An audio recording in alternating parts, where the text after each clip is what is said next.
Hello and welcome to the Overland Journal podcast. I am your host, Scott Brady. My co-host, Matt Scott, is not with me today because he is currently in Zurich celebrating his birthday. So happy birthday, Matt. Thanks for being amazing. And we have Dr. Bryon Bass with us today. This will be our first third-time guest because we never get through all the cool things we want to talk about. So thank you so much for being back on the podcast, Bryon. Thanks for having me again, Scott. Oh, it's good, man. And the last time that we got done, we were talking about it. Well, we forgot to talk about this and we forgot to talk about that. So we're going to talk a little bit about watches today, which is something we've been putting off. We're going to talk about kind of everyday carry, but from an international travel perspective. We're going to talk about some of the things that we wear. We're going to talk about kind of the day in the life of an archaeologist, and we're going to riff on a couple other subjects that I think will be really interesting. And special thanks to Equipped for supporting today's podcast. More than 15 years ago, Equipped Expedition Outfitters became the first American company to import the best-in-breed vehicle expedition equipment from across the globe. Since their humble beginnings, they have risen to become a go-to leader within the adventure travel industry, continuing to deliver a diverse portfolio of reliable, long-lasting products backed by unparalleled customer service. From shelter solutions from Easy On to portable fridges from National Luna to aluminum storage boxes from Alubox, their ever-growing selection of best-in-class gear increases your capability, comfort, and confidence during any adventure. Visit equippedone.com to gear up. What has been new? Like, what is going on in your world right now? Good question. Thanks for having me back. Yeah, no pressure as a third timer. Yeah, exactly. I guess last time Matt Scott was somewhere He off was on some adventure. Which is good. Yeah, it's great. Mostly been working on a number of local archaeological projects in the Santa Barbara, greater Santa Barbara area, doing archaeological consulting.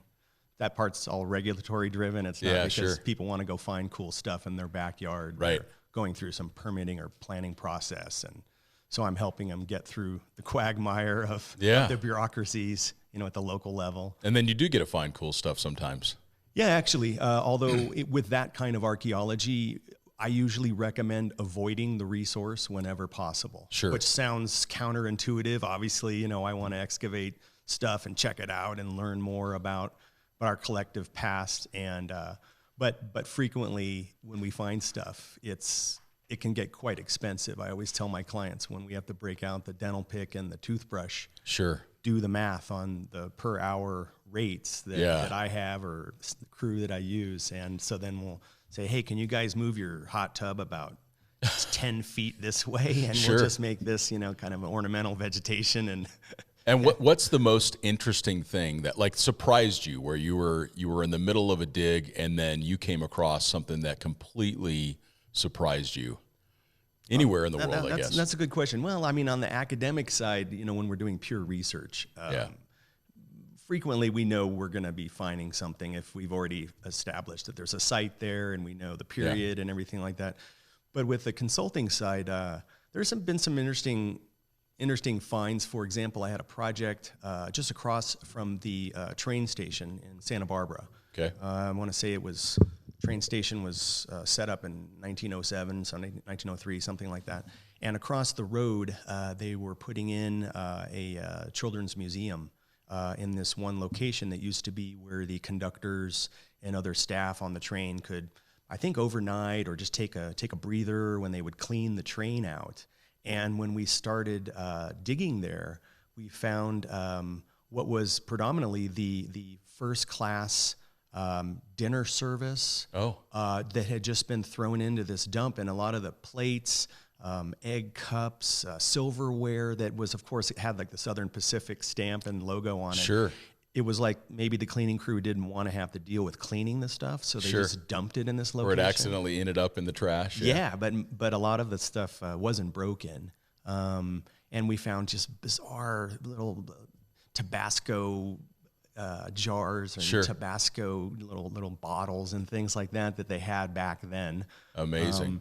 So that was kind of interesting. It was just unexpected, and it's of course artifacts that as a guy of modern times, I can relate to, and you can kind of project yourself into the first class carriage and see people ordering, all this crazy amazing stuff. Because railway was certainly like the first form of mechanized overland travel, and it was something that was very special, and it allowed people to transit the country with a lot of efficiency, a lot more efficiency than we ever had before.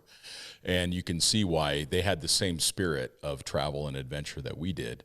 Totally. Although they did get the egg cups, which I don't think I've ever brought one on a trip. Crazy, right? We also found like giant clam. Interesting. But the dishes were shaped like the clam. I mean, wow. Crazy stuff that I assume you could order off of a menu. I didn't dive in on doing the history of any of that kind of stuff. Sure. It was just, we were just dealing with the dump itself and how we're going to address it.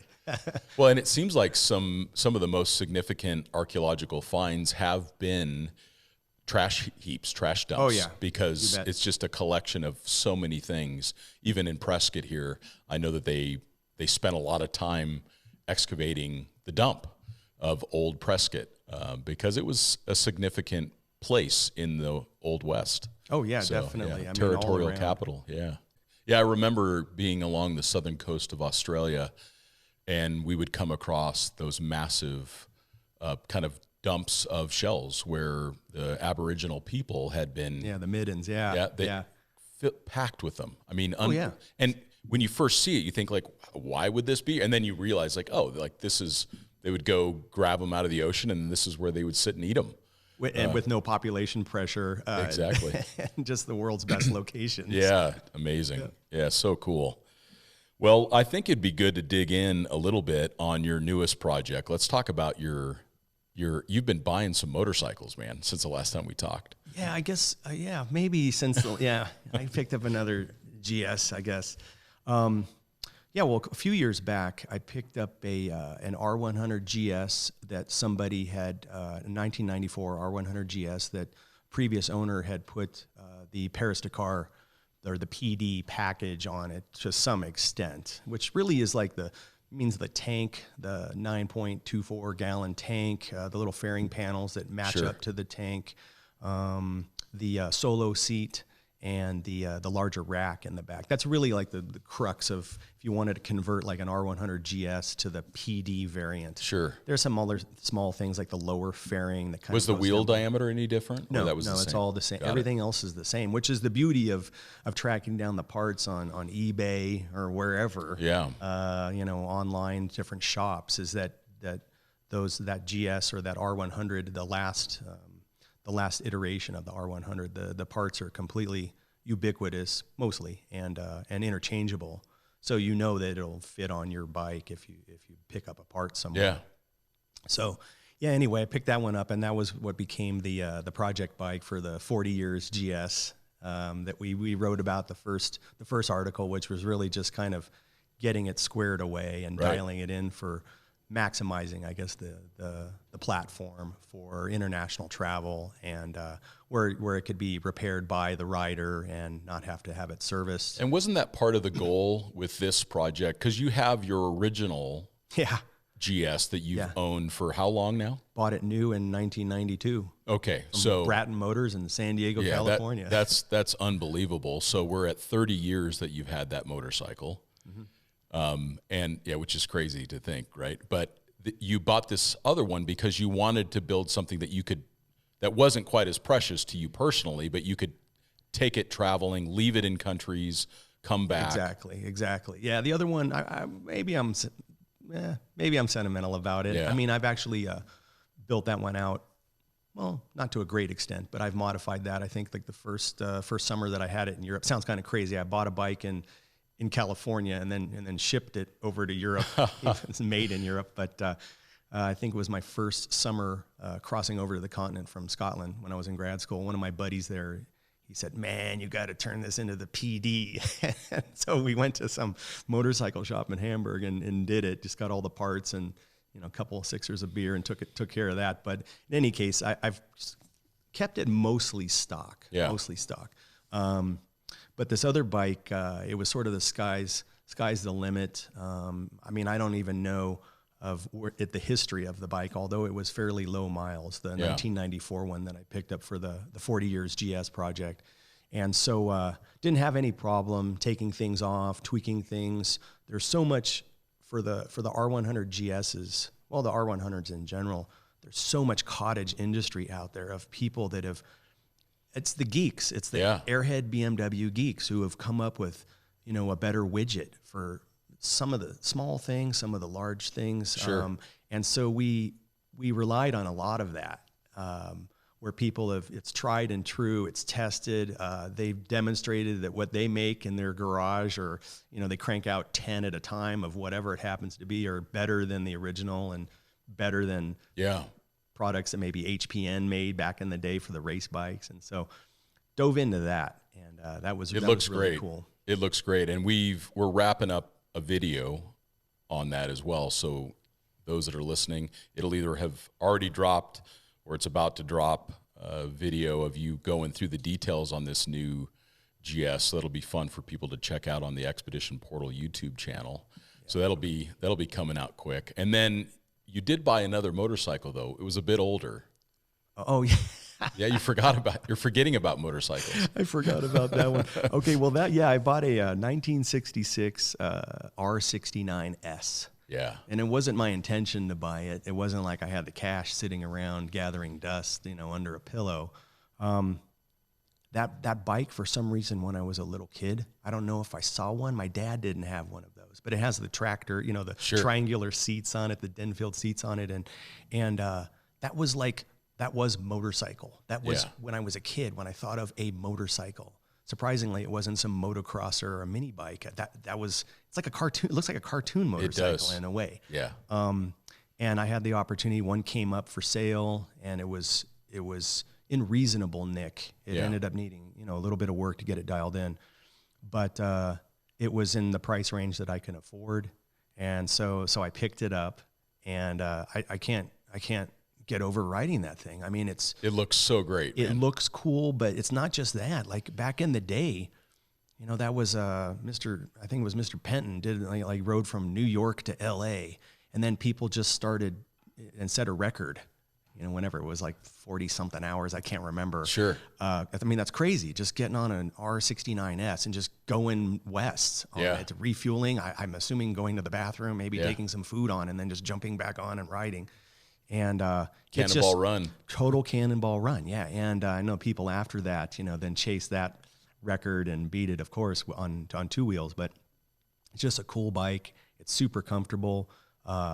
It's not even a 700cc, and it has no fairing, which is I've been riding bikes with fairings of some kind for at least after mini bikes and stuff. So it's fun getting the bugs splattered all over. And it's a different experience. I actually, because the Moto Guzzi doesn't have the bike that I ride, it doesn't have a fairing either, and it is an adjustment. And you also find which helmets work better without fairings. So a shoe berth works really well without a fairing. It's like they design it for that. Yeah. But the helmets that I would wear, like the adventure motorcycle helmets that I would wear with a big fairing, they don't work well with the Moto Guzzi without a fairing. So you kind of learn those things along the way.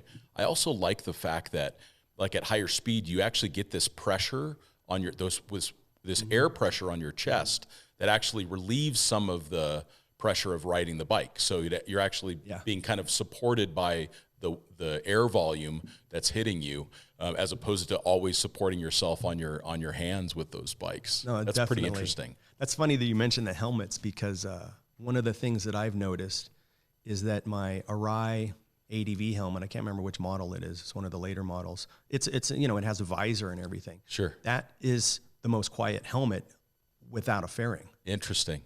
And I have an AGV carbon fiber one because I assumed without a fairing, and, I'm being an older guy, right? I want to have, this lightweight helmet on my head, but that AGV, and I tested them all out without using earplugs, because I usually ride with earplugs in the helmets. Yeah, me too. But there's a lot more wind noise around this full face kind of racing helmet coming in. I can tell. Obviously, once the earplugs go in, it kind of drowns that out.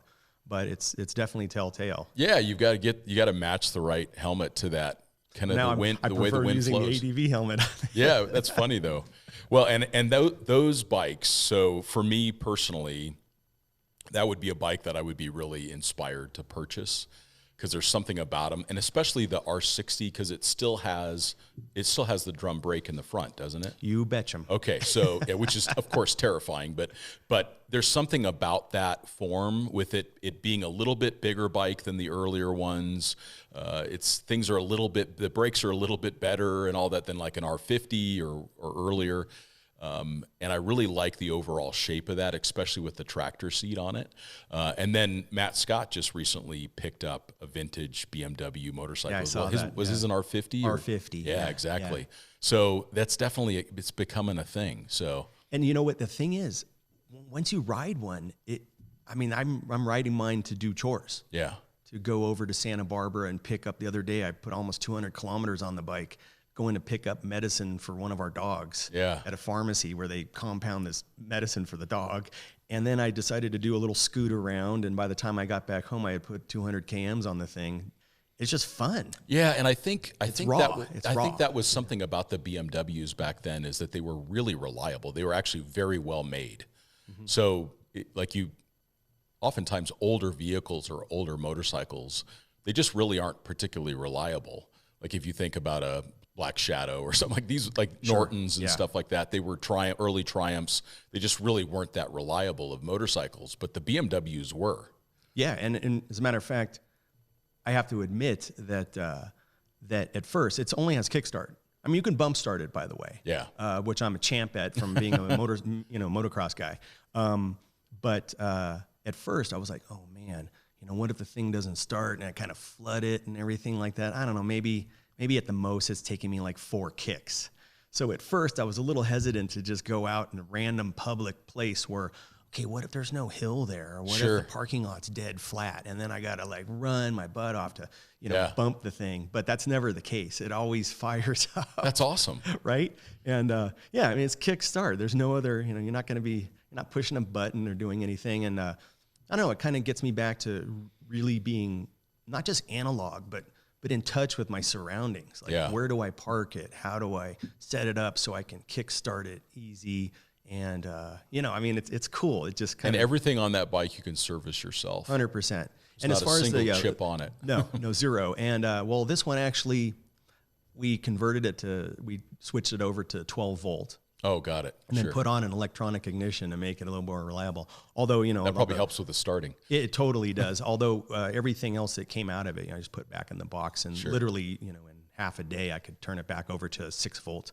But it was interesting, when I rode it as a 6 volt, I mean, when you would gas it, you could see, like, especially at night, like the headlamp would put out a brighter beam, and then you come off the gas, and then all of a sudden it would dim out. And I mean, I can see how, back in the day, though, that was not the way to go. Yeah. Oncoming cars and things like that. And so now this has like a super bright LED in there that, just stays, Yeah, it looks great. And to segue into our next conversation, you also had this custom billet aluminum machined little bracket for a pocket watch installed on that bike. Oh yeah, that is right. So talk about that a little bit, because that looks so cool. Now that I bought one, I can give it away, right? This Hoyer made this dash clock. Actually, it looks like a pocket watch. Okay. But it wasn't intended as one. They made this dash clock called the Navia, and it's it was intended for yachts, school buses, garbage trucks, locations where it's shock proof and waterproof, which is different than actually a dash timer, where it doesn't have to have any kind of water resistant or waterproof capability because it's inside of a vehicle, a car. This one was made so that it might be exposed to the weather, offshore racing boats and stuff like this. Sure. And I don't really know how many Hoyer made, but they were used on yachts mostly, speedboats, things like that. And they just kind of fallen into obscurity. It has an 8-day mechanical movement, so you got to wind it, and then it'll stay going. Mine for about 7 days, it seems. Incredible. And so I thought that would be cool just to have this sort of up by the speedo, which is a kilometer per hour speedo on the R69 that I have. And so then I I had Trevor Dunn over at Dynacycle in Santa Barbara area in the Goleta. He machined a cool little ear for it that just kind of mounts to the triple tree. And it's actually really cool because when I'm riding along and I want to know where I got to be and when I got to be there, and I can just look at that thing and I don't have to fidget with my left sleeve to try and look at my watch. And I got this little analog waterproof clock there. Yeah. You know, and it is cool. It's big enough for old eyes to be able to read it. It's super cool. And yeah, it's really nice. I dig it. Yeah. Well, and so we're finally going to get into watches a little bit here. We tried to do this the first podcast. That was like 2 years ago. And I think it's important to kind of preface that no one needs to buy an expensive watch. We're not suggesting even remotely that that's a good idea, but there are some of us that have learned to appreciate old watches. Sometimes they're expensive and sometimes they're not expensive at all. And oftentimes the less expensive ones are better watches than the really expensive stuff. But when you think about a watch for travel, there's a couple things that come to mind. An analog watch just kind of takes a little bit of that electronic leash away from us. And I do wear an Apple Watch like when I exercise, but I've learned to stop wearing an Apple Watch for most of the time otherwise.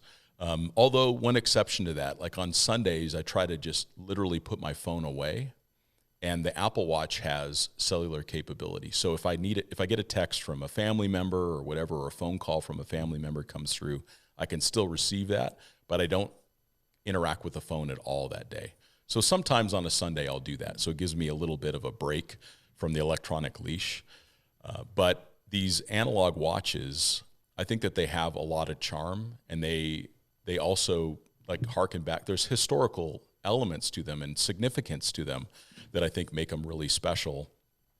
And then there are brands of watches that are a form of currency that we can carry on our person, because it's not like we're all walking around with $10,000 in cash, but most countries don't allow for very much cash on your person, or at least it raises questions if you have it. Or why would you want to expose yourself to that kind of risk, with that much cash in your pocket or your bag? Whereas these watches are very easily convertible into cash. So you kind of can look at a Rolex Submariner, for example, as quite the get out of jail free card. You could be in essentially any country in the world, and there will be a watch shop that will gladly give you a pile of cash for the watch that you're wearing, so that way you can buy a ticket home.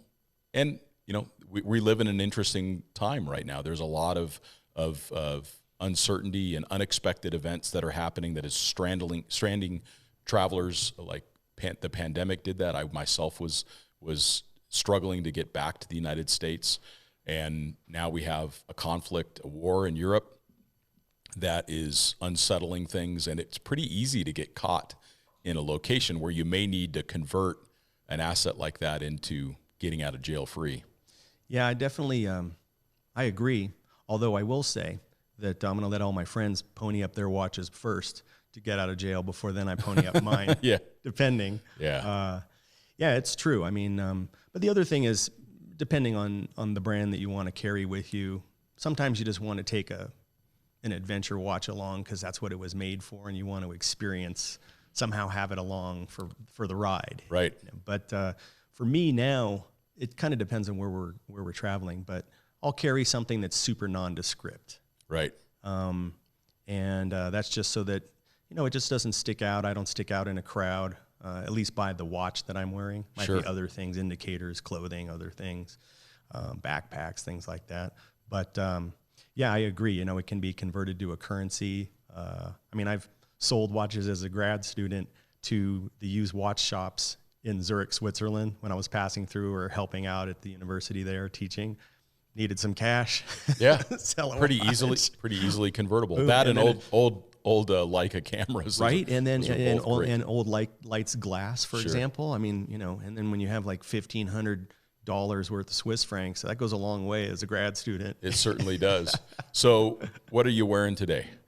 Well, today I have it's a Sin 158. I don't know how many they made of these. It's a recent looks like a chronograph. Yeah, it's a chronograph. It's an homage watch to the old. Well, it started out as a Heuer, and later Sinn took over the repair and production of them for the Bundeswehr, the German army. And so it's like a throwback. The original ones, the ones made by Heuer, and then the ones that were taken over by Sinn to be repaired, and later production ones had a manual movement, so you had to wind them manually at the crown. And so this one has an automatic movement in it, which I prefer. Yeah, actually, I've come to enjoy the automatics. Yeah, I mean, I still forget. I like that 8-day clock that I have on the motorcycle. Yeah. That's definitely good for me because I would totally forget to wind it, and then it'll sure on the wrong. You'll time. remember one time in the 5 or 6 days. But you know what? I still do that. I have a few manually wound watches, and I still forget. A day and a half later, I'm like, something's wrong with this thing. It's like, well, you're just not wound. Yep. But this is a cool watch. It has a good water resistancy to it. The crown doesn't screw down, which isn't something I prefer. I'd rather have a screw down crown, but it hasn't been a problem. I know that now they have gaskets and everything that surpass what they had in the past. Sure. And everything's going to be fine with it. And I do use the chrono for things. Usually it's something silly, not something like Mr. Tactical cool guy. It's like timing how long I cook pasta, nothing wrong with that. Right? Or something like that, or exactly. baking something, I keep it, going so I can track it. But it's a fun watch. It's cool. The Sinns are certainly one that I've, for a long time, really enjoyed. In fact, the first time I saw one was on Patrick Ma's wrist. So Patrick Ma runs Prometheus Design Works, and he had this Sinn on his wrist, and I looked at it, and I said, that is the cool. It was a 156, and so, or 856, excuse me. Mm-hmm. Yeah. 856, and there was something very simple, austere about it. It had these big numbers that I really liked, but I haven't bought one yet. So I ended up kind of, because of being a traveler, I started to enjoy the GMTs and that kind of thing. And Sinn has one of those, by the way. Yeah, they do. Cool. It's a UTC. Yeah. It's a very cool watch. And so that one's kind of on the short list for me. But today I'm actually wearing a watch that my dad gave me, which is one that I wear most often now. So it's a very early Seiko chronograph. So this would be from very late 1969 into early 70. I don't know what exactly the timing that my dad's watch was made. And for my birthday last year, we were all at the house, and I was opening it was just a watch winder that I wanted to be able to keep the watches going, the automatics. And my dad says, I've got a cool old watch. And so he goes off 20, 30 minutes rummaging around, and he comes back with this Seiko. And it turns out that it's just a very cool watch. It was actually the first automatic that was taken into space. One of the astronauts shoved it in his pocket, and to test out how an automatic chronograph would work in space, because up to that point, it was just the Omega Speedmaster, the moon watch, that was certified for those missions. Although a lot of those guys did. And they're manually wound. They are. Yeah. And I think that's why they were certified, is that they felt like as gravity in that changed, it wouldn't have as much of an impact on the accuracy of the watch, or maybe no impact. I don't know the full story behind that. But a lot of these guys were sticking watches, Rolexes, and in this case, a Seiko. So there was this astronaut by the name of Pogue that shoved this Seiko in his pocket and took it up and tested it out in space, which I thought was very cool. And it was also the watch that Bruce Lee wore. And I mean, I'm figuring all this out after I get this watch from my dad. So yeah, it's a blue dial. It's an old school chronograph. It's got all the original scratches and that's cool, scuffed up crystal. And I took it in for service, and the guy says, that's going to be expensive to service. I said, it's my dad's watch. I can't really put a price on that. And I said, just don't change anything about it other than fixing it, like make it mechanically sound. Yeah. And I did buy a brand new old stock crystal. I have it available in case. Yeah. But the case itself is unpolished, all the scratches, everything. My dad owned it since new, when he was in the Air Force. He bought it when he was in Thailand, and every scratch on this watch was done on my dad's wrist. So for me, it's really special. Well, that's classic Yeah. wabi-sabi. Yeah, you know, exactly. To use the Japanese term for That's that. right. I mean, every little ding and nick and scratch has a story behind it. Yep. That maybe nobody even knows what the story is, but it was on a wrist when your dad was doing something. That's right. Somewhere. That's right. And that's important. You know, I think it is. Yeah, a lot of kind of depends on the watch collector. I know a lot of the military watch people, military watch collectors, want to leave it all alone, and I'm definitely a fan for that. Yeah. I mean, there's a whole point to it. You know, some watch that was maybe handed back in after it was issued, and then eventually it was decommissioned, and a civilian gets a hold of it. You're not going to really know why it has all these scratches on it, but there's an importance there. There's like it's transition to the next curator, the next owner. Sure. And when you wipe all that clean, well, it's gone. Yeah. And you can't get it back. Yeah, you can't. And, you know, I know, like, for example, the Rolex 5517s, which was a military, it was a Submariner that was made specifically for the Ministry of Defense, the British Ministry of Defense, and the Rolex 5513, that there was a civilian version of it, but there was also a military issue version of it. And they had fixed bars. They weren't spring bars. Like you know, most people's watches. Sure. And so in the early days when people were sending them back to be serviced at Rolex, they were just being cut out, that fixed bar. Because so you could only use like a NATO type band in those. You couldn't really, I guess you could clip some kind of leather around it, and I know that people do make and then bands. Sew it around it. That would make sense. Or with some rivet or a screw or something. But really you had to use like a nylon type of a band. And Rolex was clipping those fixed spring bars out. Well, it's not even a spring bar, it's just a fixed bar. Sure. And then putting in a spring bar thinking, I don't know why this was there, but we're going to just repair it. And so now, you know, people write, if they even have it serviced at Rolex, they write letters in. And nothing against Rolex, because I know that there weren't so many of them made. So, you know, later on when some service person is looking at that and they're like, wow, why somebody must have drift punched this thing through. Sure. And they'll just cut it out. Oh, that's amazing. Also the crystals, you know, people are okay with maybe polishing out like a plexi crystal a little bit, but leaving in the scratches and all the little marks and dings and stuff like that. Yeah, there was a polishing compound that you mentioned the last time we got together. What was that you like to use? Polywatch. Okay. That's for plexi crystals. You could do it at home just with cotton balls. And it'll still leave all the dings in, but it just kind of polishes everything out. It's easy to do, like, you know, in 30 seconds you're done using it. Yeah, and I did have the guy who did the servicing, which incidentally he's right in Prescott. There's a Seiko like factory certified a little watch place, and he's great. And I said, you know, clean up the crystal a little bit, but you know, just so it could be easier to see, because there was definitely a film that it kind of developed on the crystal that made it pretty hard to see at certain angles.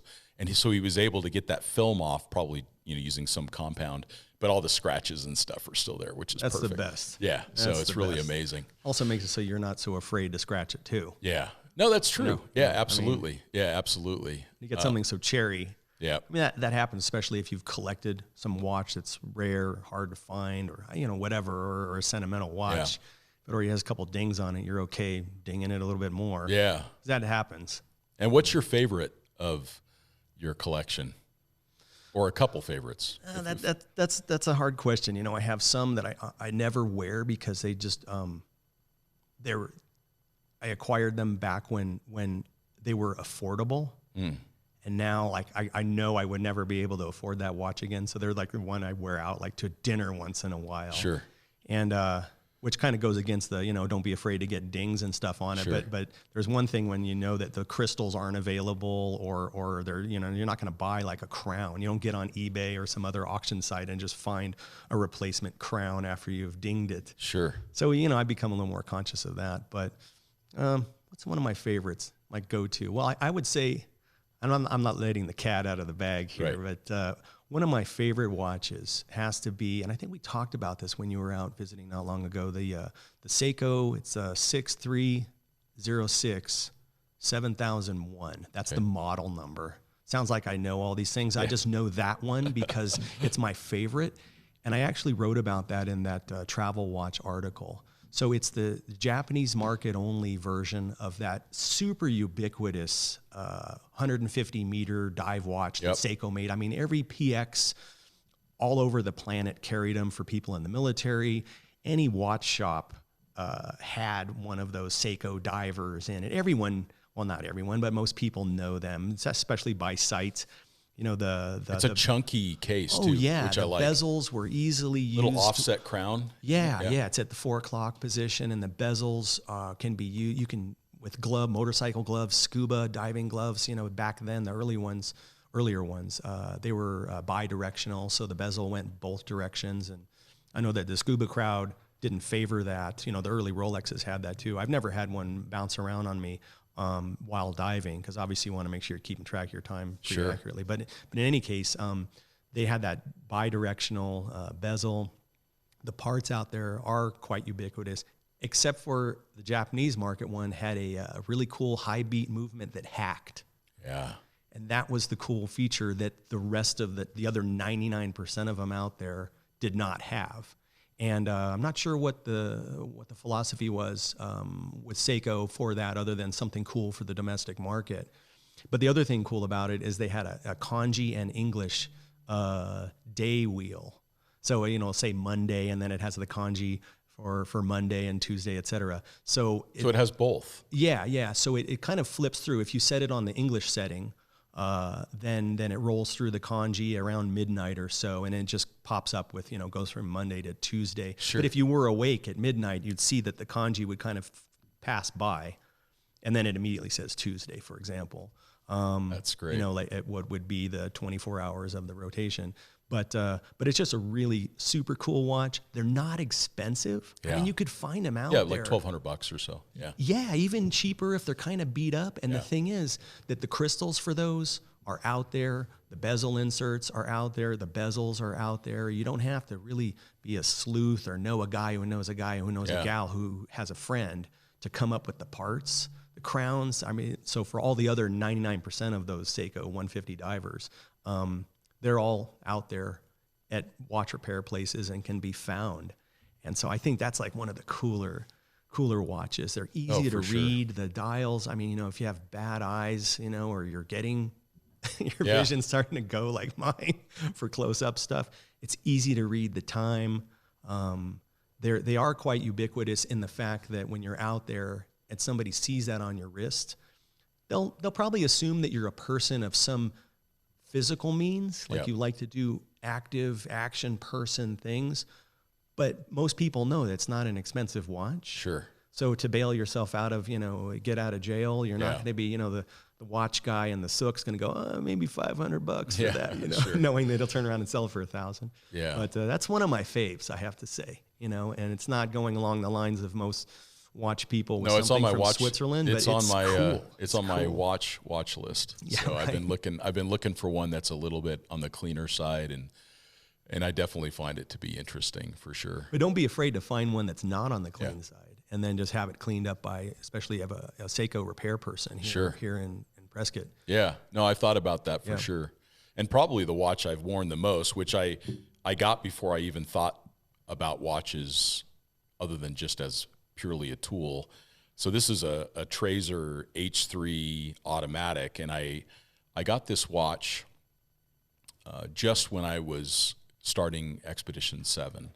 And Trazer, because of John Lee, in fact, I would say that most of my interest in watches came first from John Lee and Ho Chung at Expedition Exchange, because they always had interesting watches, and I could never afford one, and I wouldn't apply the resources to buying a watch like that. And they sold Trazers, so we kind of got used to the brand, and then we ended up reaching out to them and doing a little bit of work with Trazer, and I was able to get this automatic, and it is beat. Like, it is really beat, but that's because it has gone with me around the world 3 times, and it's totally like most of the numbers are all whacked and everything like that. I mean, totally. It's just in the crystals, because I didn't think of it as being precious in any way. And they're not that expensive new either, you know, around $1,000, $1,200 or so. And I put it on a NATO band, and I literally beat it up on all 7 continents. Yeah, but that's fine. It's got 24-hour dial on the inner ring there, and that's cool. It's a really simple watch. Yeah. So I think the Tracer is one that I do like, Swiss brand. In fact, when I was going through Switzerland, I was able to stop and go in and say hello to the Tracer folks and get a sense for their operation. Really impressive company. And then I think that one of the most handsome watches is that Omega Speedmaster, the Moon watch. It is probably a good investment as well. The first nice watch that I bought was around the 10-year anniversary of Overland Journal, but I've always wanted to get an Omega, so I waited and I bought a Omega Speedmaster. And this is the craziest story, though. Matt Scott sends me a text. He says, "I just bought an Omega Speedmaster," and he shows, and the picture comes through, and I'm like, "You got to be joking." I said, and I sent him a picture back. We bought Omega Speedmasters on the exact same day, unbeknownst to each other. Like we had no idea. The casino that day. We should have.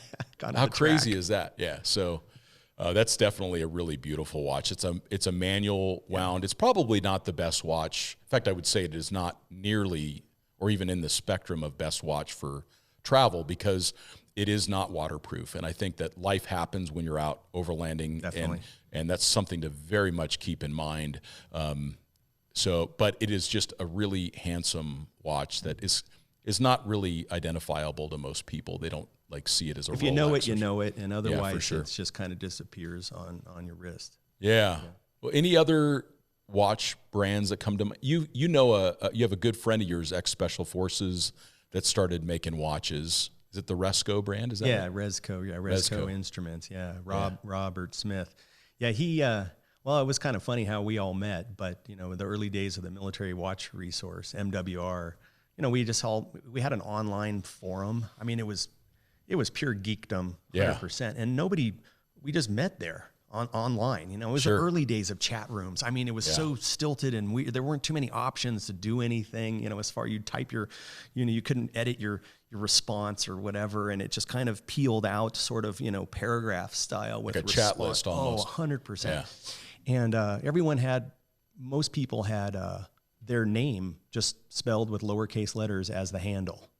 Like I went by Bryon. Yeah. And the owner of it went by Bob, and Smitty, Robert Smith, his nickname Smitty, he went by Smitty. Yeah. And so nobody knew what anyone did. We just, talked about watches, collecting dive watches and military watches, things like this. And then at one of our first meetings, it was kind of like, "Hey, so what do you do?" "Oh, I'm an archaeologist." "Hey, what do you do?" "Oh, I'm a Navy SEAL." And we're like, "Really? Like you were a Navy SEAL?" "No, I'm still in. I'm a Navy SEAL." And then he was just a Navy SEAL who's a hardcore watch collector. And later on during his career in the Naval Special Warfare, he started making his own dive watches. And I mean, talk about just going for it. Yeah. And so it's cool. He's in that let's say price range where people can afford it. I mean, now a lot of the watches are they're in the stratosphere, really, as far as the prices. Yeah, unobtainable. And also, if you're going to wear them and beat them up a little bit, then, I mean, I always take that into account. Like, hey, that watch would be great. But, once I ding it, then now what? Yeah. As far as like a collector piece. Sure. Or something that I would think about selling down the line. I don't really have too many that I have in that category anymore. Everything I have has to be worn, or, I'm getting rid of it. But anyway, his watches are really great. He has quartz stuff, which allows him to have a different price point for some people that maybe can't, go into the 4 digits of buying a watch. And then also automatic movements, cool dials, all of his stuff. I mean, he tested it, way back in the day for real. Sure. And then he still has, frontline people, tier 1 operators using the stuff and getting back to him with comments. And so it's cool. His stuff's made to it does look great. Definitely. And then, there's other brands too that I think have come along with kind of like saying, "Oh, I own a Ferrari." I don't own a Ferrari, but like saying, "Oh, I own a Rolex." And there's certain thing that pops in most people's mind when you say that. But at the same time, their watches are made to just be flogged. Yeah. And you can't get around that. And, they are expensive. And I know plenty of people out there will not, even if they could afford it, couldn't justify wearing something on their wrist that's $5,000, $6,000, $7,000, $8,000, $10,000 of a dive watch. Sure. When it could get lost, dinged, stolen, you put it down, where is it now? You can't, you don't know where you put it, disappears when you're traveling. I totally appreciate that. But you can't get over the fact that their stuff is really bomb-proof. And it's the fact, a Rolex dive watch, GMT, whatever you want to call it, these are all really, really well-made watches, and they can be a decent investment. Well, they don't lose their value. Yeah. I mean, that's the whole thing. I mean, even if you have like an early Submariner, yep. I mean, those now, or an early Sea Dweller, I mean, it's off the charts. Yeah. Or a Daytona if you happen to have. Yeah. Just unbelievable. Right, if you can find a Daytona, or especially the super old ones. Yeah. I know someone who collects the real old ones, and they're cool. Yeah, they're very cool. And if you buy it, and then 6 months later, you're like, it's not. I don't like wearing it, or it just doesn't look right on my wrist, or sure, you want to clear some cash. Guaranteed, you can turn around and sell it for more than you paid for it. Yeah, in most cases. Yeah. And what I do, because I do want to be able to enjoy them, so I insure them all. Mm-hmm. I have a personal articles policy. You can talk to your insurance agent, and you can insure it for full replacement value. Now, it's expensive to have the policy, especially if you have multiple watches. But what I didn't want to have happen was that I wouldn't wear the watch because I was worried about losing it, exactly, or it getting stolen. In this case, for any reason, if the watch disappears, you can get your money back to go buy another one.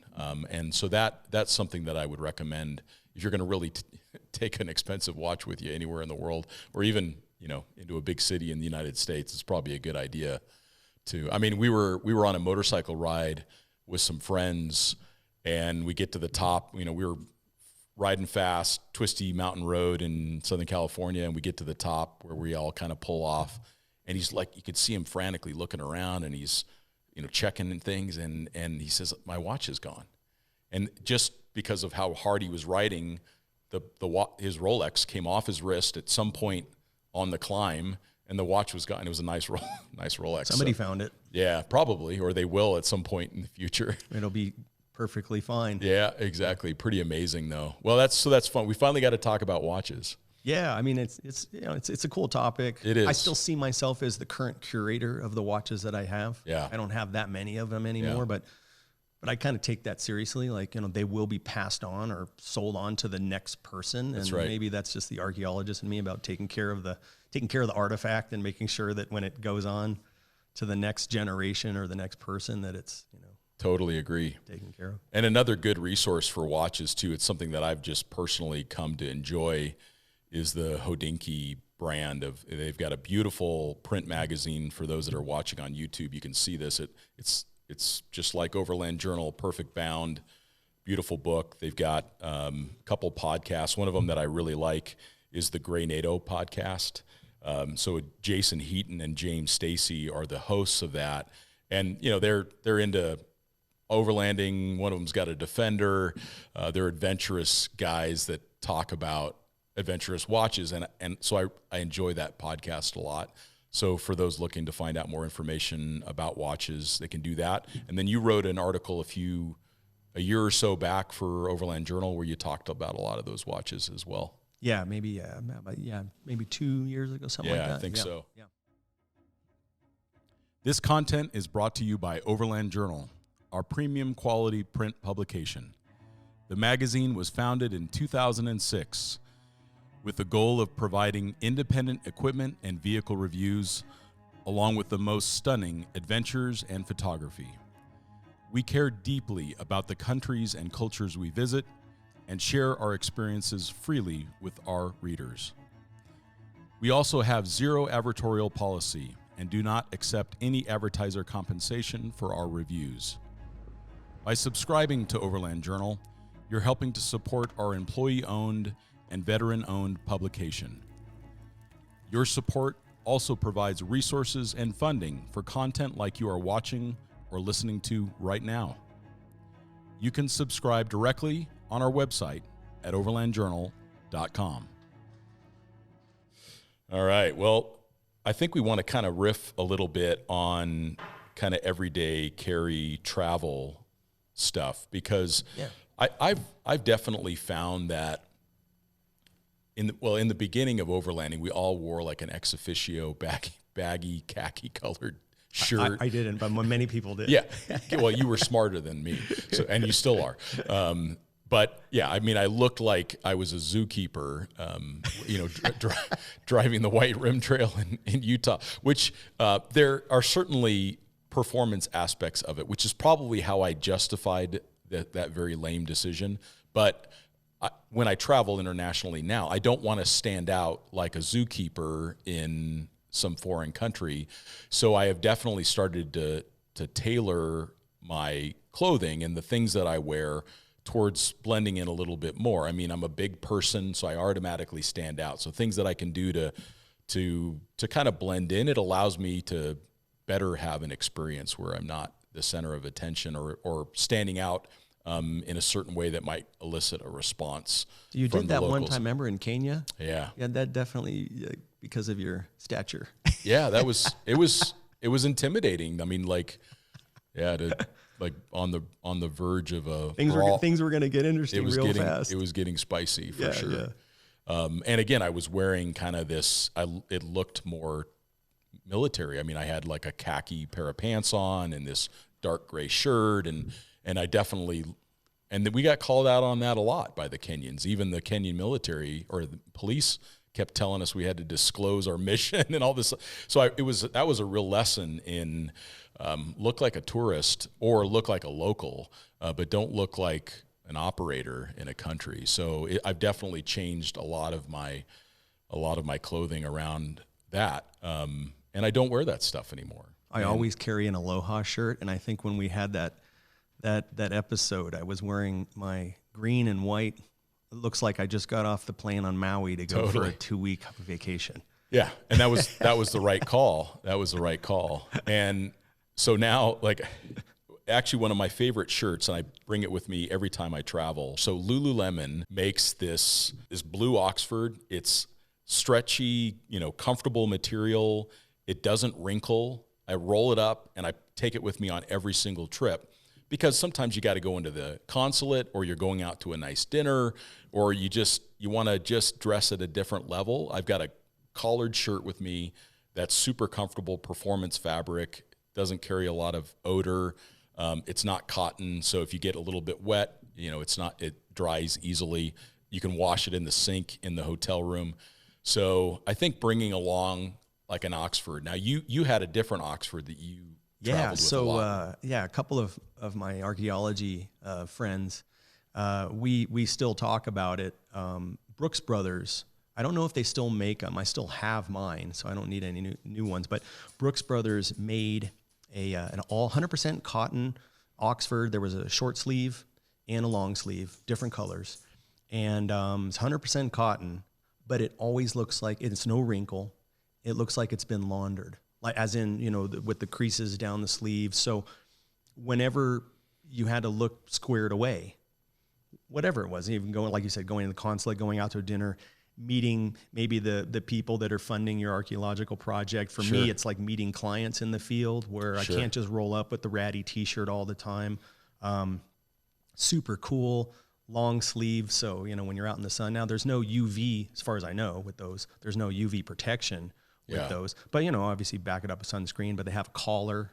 Yep. And, that's button-down collar, by the way. So if you ever had to wear like a tie, you're squared away with that. But you can also unbutton the collar and then fold it up, flip it up, so that you have your neck more protected.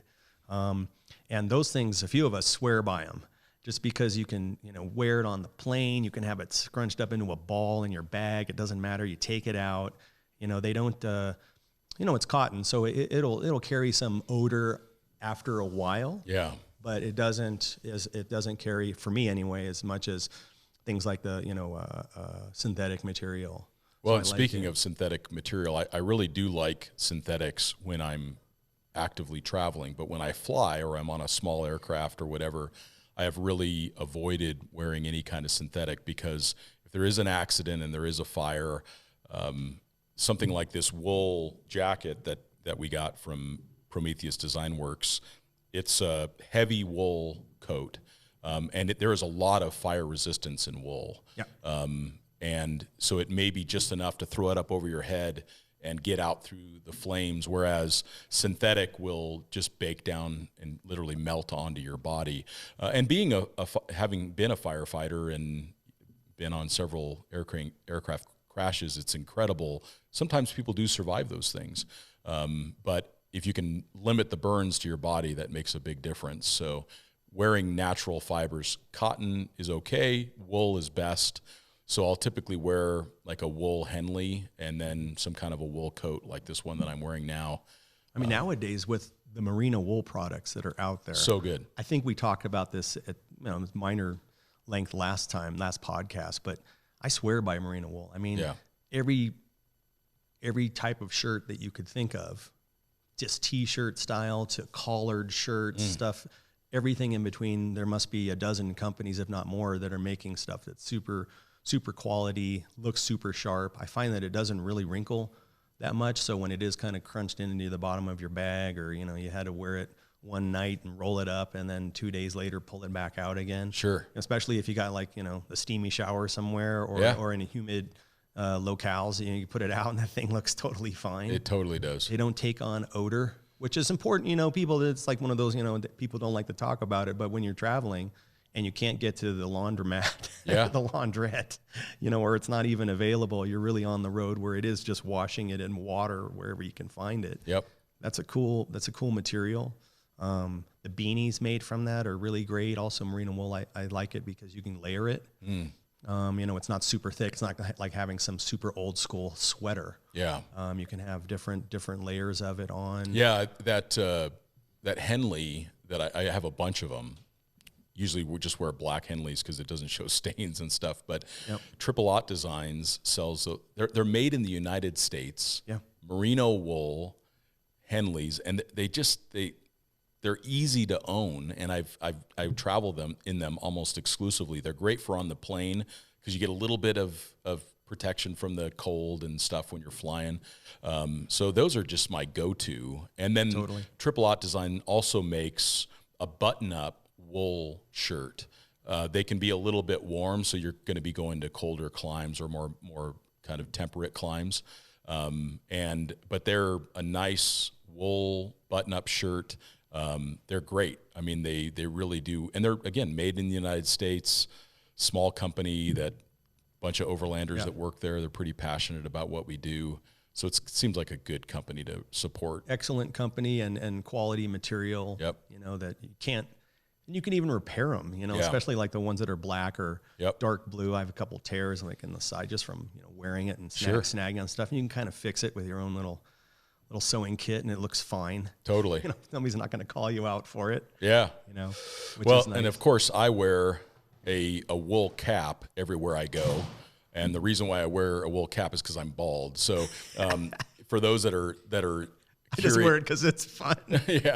Yeah. For those that are curious about like why I always wear this hat, it's because I'm always bumping into something with my head.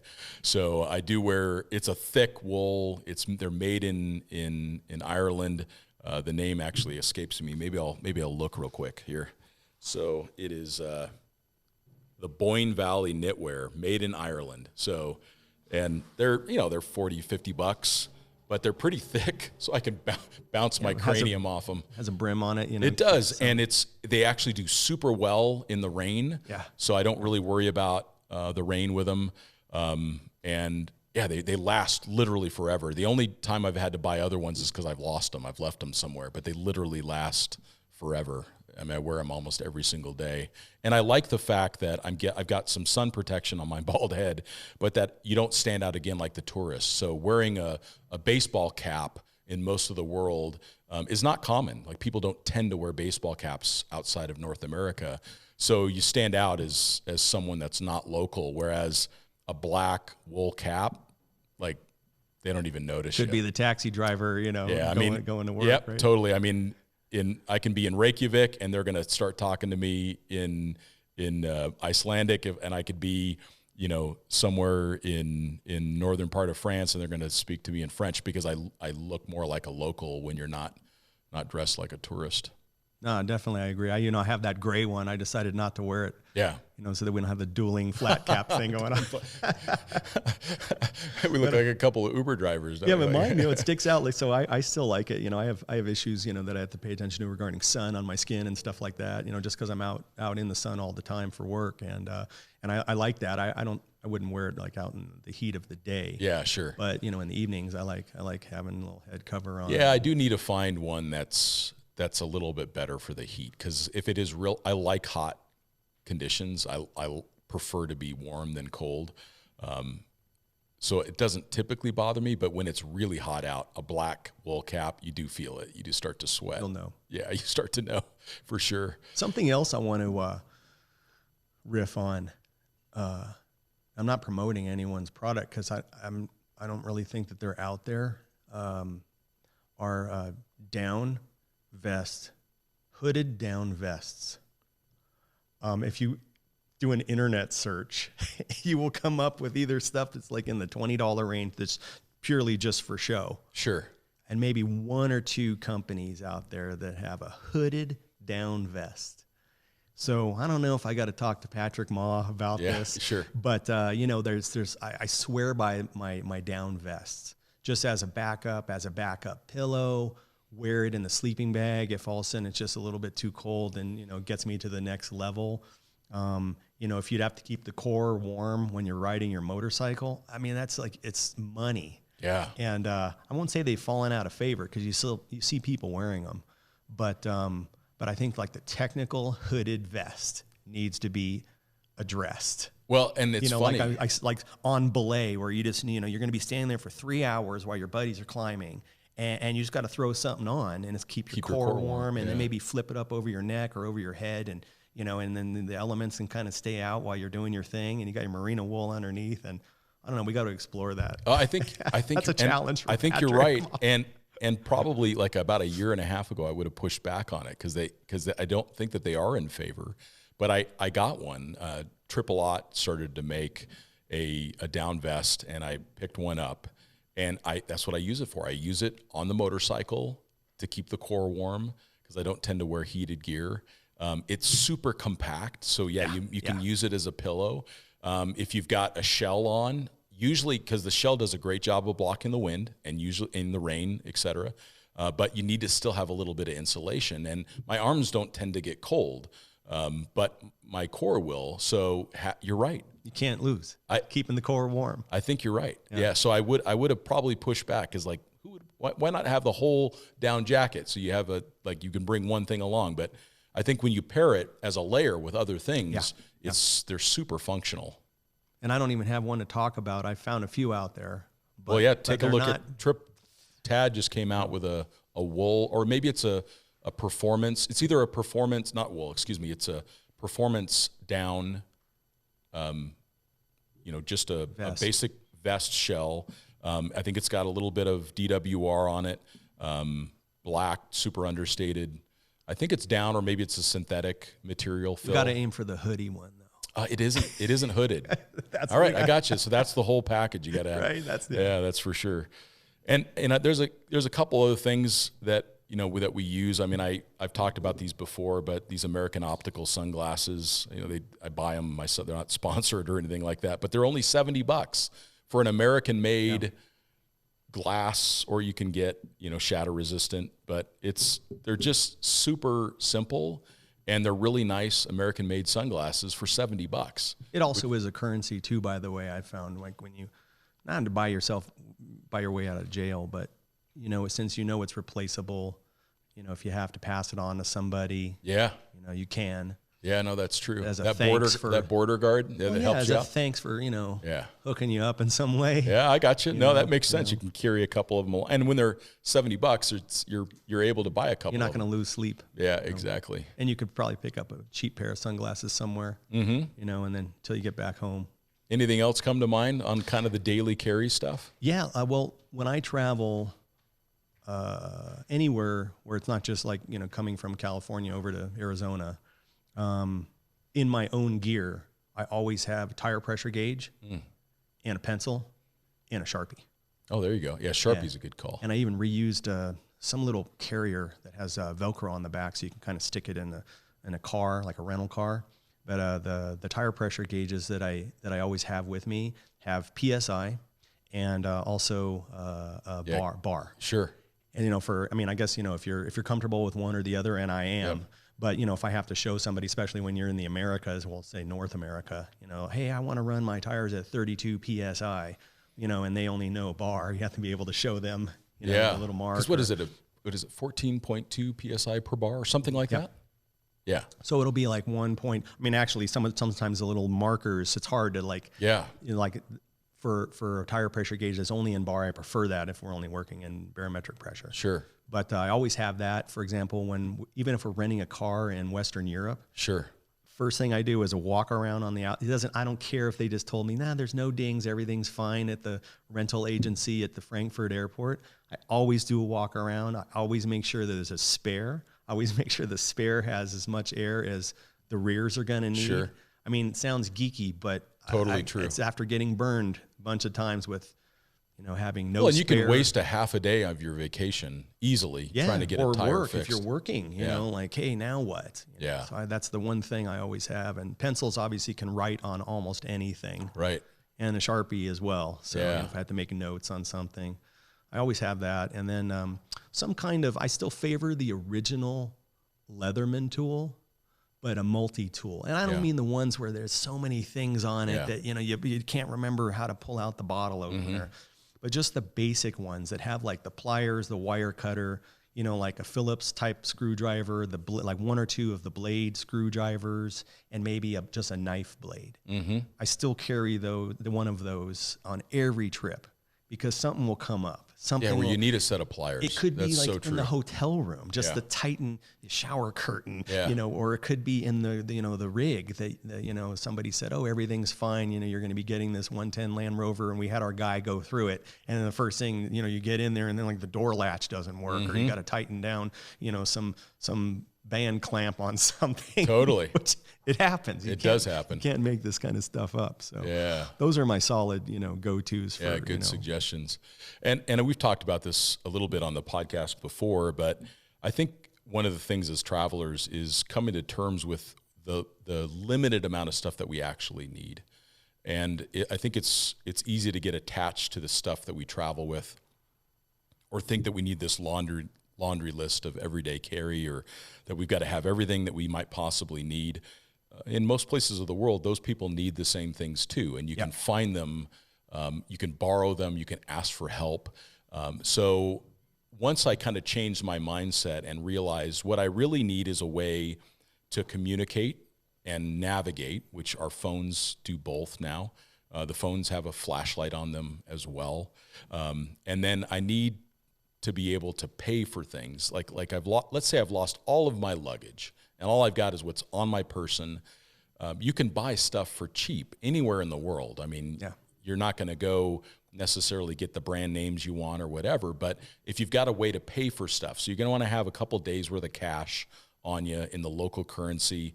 And if you've got a credit card, so if we've got our passport, our phone, and a means of commerce, then we're set. Like everything else, we got to be prepared for it to disappear or get lost in the luggage of the plane, and it just doesn't show up. But I've seen so many travelers just kind of lose their way on their trip because something was missing, or that they didn't have something that they thought they needed, or something broke maybe that they brought along that they really had a lot of expectation around.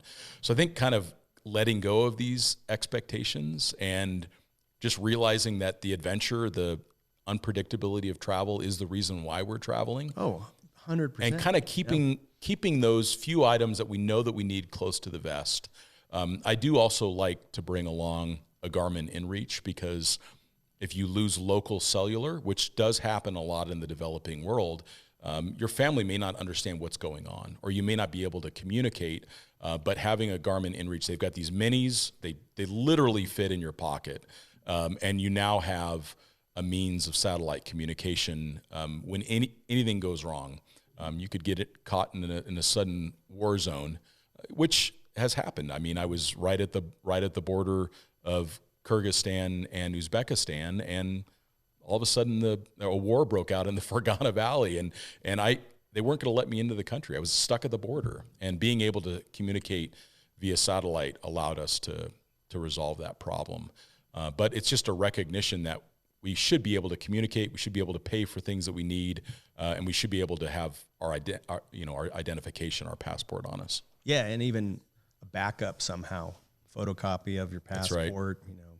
Address and phone number of That's right. consulates, appropriate consulates and embassies for whatever passport you do carry. Yep. In whatever country you're in, just stuff like that. But that can be on a little piece of paper, stuff in your pocket. Yep.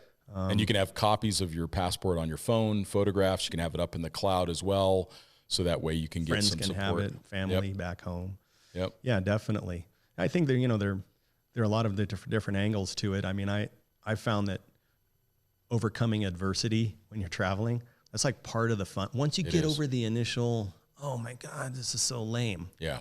Then you just go, wait a second, this is probably going to be cool. One time I was working in Peru. We were teaching a high-angle rope rescue course in Machu Picchu, of all cool places to be doing that kind of, no doubt, course. And so in Cuzco, as it turned out, there were a lot of jokes that went around about the fact that I lost my little. It was like the little visa stamp that went. It was a separate piece of paper that went in the passport when we landed in Lima. Sure. And so I had to go get a replacement. And there we are in Cuzco. And meanwhile, we had like 2 days of downtime, and Cuzco is a cool place. Super cool. So everyone else kind of wandered off. And one of my friends, he's a French-Canadian, Charles, he's like, no, I'll go with you. And it was like this whole adventure throughout Cuzco, because he went to the office where we were supposed to get this replacement stamp. And then it was closed, and then they told us where to go, but we got there and it was like lunchtime, and it just turned into this whole adventure walking around Cuzco, in whatever, 12,300 feet above sea level, huffing it around. But it was just a cool day of trying to overcome adversity. Yeah. Of course, we ended up getting, I ended up getting this stamp put back in my passport so that, we could identify who I was and what I was supposed to be doing there and all this kind of stuff. Sure. And it was a hotel that pointed it out when we handed in our passports, and they're like, hey, where's this little stamp thing? But it was like a whole day of us just running around, and it was cool. And it was something we obviously didn't count on, but it was fun. And it's almost like in the moment, maybe some people feel anxiety, maybe some people feel frustration, maybe they feel like that their plans have changed. But if we can just reassure ourselves that in the future, our future self will look back at that adventure, of course, from a place of tranquility, like you and I are sitting here talking on a podcast. I think Cahill said something similar to that in one of his books of like looking back on these adventures from a place of tranquility. They are charming. Like these experiences, we look back on them and they're wonderful, and we learn from them, and they make us smile. In the moment, we feel frustrated, but if we keep reassuring ourselves, in the future, we're going to look back on this and we're going to be so stoked that it happened. But it doesn't feel like that in the moment, for sure. Yeah, that's when you have to kind of overcome it immediately and just see things for what they are and assess your surroundings and your situation and go, wait a second, I'm totally cool. Everything's fine. I don't have my luggage, but I'm wearing some clothes, and I'll just buy a local T-shirt or whatever. And I see everyone wears that kind of hat. I'll get one of those. You'll probably be blending in better than anyone in your travel party. Totally. 100%. Yeah, not getting too attached to an outcome, letting the adventure unfold as it's supposed to, for sure. And you can tell yourself positive things like, I always wanted to replace that bag anyway, or whatever. For sure. It's a good excuse to get myself a Filson or something. Yeah, that's right. Well, Bryon, somehow we have managed to not cover all the topics that we wanted to do. It's always how it is. But I love it. That means we get to have podcast number 4. Are there any new books? Is there anything you're jamming on right now? New podcasts, something that you're really enjoying? I'm still into I keep listening to them over and over. The BBC History of the World podcasts. They're like 15 or 20 minutes long each, and they cover very unique topics, but they're in the bandwidth as far as the time and the information where you can retain a lot of it. Super cool. And especially on a road trip, great to listen to. I think every topic is maybe at the most a half hour. of the topic, and the narrator's cool. Anytime there's like a British voice, of course, I always pay attention a little bit better. Yeah. It's kind of a colonial thing. I don't know. I think it works. It totally works. But yeah, that's good. And for as far as reading, other than like just boring things that'll put you to sleep for archaeological reports that I'm preparing, I tracked down, I believe it's published by BMW, but it's History of GS. Wow. And I want to say it covered the first 30 years of it. And I found that when I was doing some research for the Overland Journal article. And I still go to that. I'm really intrigued by the early ISDT airhead twins that were like pre-GS. Okay. What else is happening these days? Oh yeah, a couple of websites that I like checking in on just to see what people for motorcycles. Bike XIF. Oh yeah, that was excellent. Stuff that's going on there, especially from Eastern Europe. I mean, some of the makers. It's not just of custom bikes, but then they have products for sale. Yeah. That are just insane, like cool controls. Aftermarket stuff, obviously, but just thinking way outside the box and influenced by their own motorcycle history and trajectory, which is different than, what I would say as a guy from SoCal growing up in the motocross desert kind of world. You know? And their background into motorcycles is different. Yep. And so anyway, that's a good suggestion. Yeah, Bike XF, they've just got beautiful motorcycles on there. Yeah, and the photography, I think it's one of their things. You can't send in cruddy imagery. Super good. No, it's super good. Well, it's funny that you talk about the BBC podcast, because that's what I wrote down here for my current read. Bill Bryson has a book called A Short History of Nearly Everything. And it is excellent. I've tried to kind of dig back into some first principle stuff and learn a little bit about like physics and science, and in this particular case, kind of the history of the world. And I'm about halfway through it, and it is transfixing. It's written in a style that someone that isn't a scientist or isn't a historian or isn't a physicist can really understand. And I just find it to be a fascinating view into how the Earth came about and how cultures started to develop and how science started to develop in the world. And that's a really good one. I'll have to check that one out. I read it's other really things good by Bill Bryson, but not that one. He's excellent, incredible writer. Certainly inspiring for me as a writer as well. So, well, now, again, how do people find out more about you? So you're a regular contributor to Overland Journal, which we greatly appreciate. And then you've got an Instagram as well. Yeah, Bryon, I think it's Bryon.Bass. Yeah, something like that. You know how it is, yeah. There used to be a bass player in Canada who spelled his name like mine, Bryon, and somehow when you did a search, it would always pump to that, which was okay. Yeah, totally. It's like three pages in where you started seeing all the boring archaeological reports and projects and stuff. Well, and if anybody has any feedback or you'd like to fill me in on the watch that you've come to love, we would certainly love to hear from you. You can reach me at scott.a.brady on Instagram. And kind of let me know. Maybe your dad gave you a cool watch too, and it'd be great to hear those stories, and we can share those on a future podcast. And Bryon, I'm looking forward to having you back on, man. Thanks for having me. Look forward to being on again. Yeah, thank you. And we thank you all for listening, and we will talk to you next time.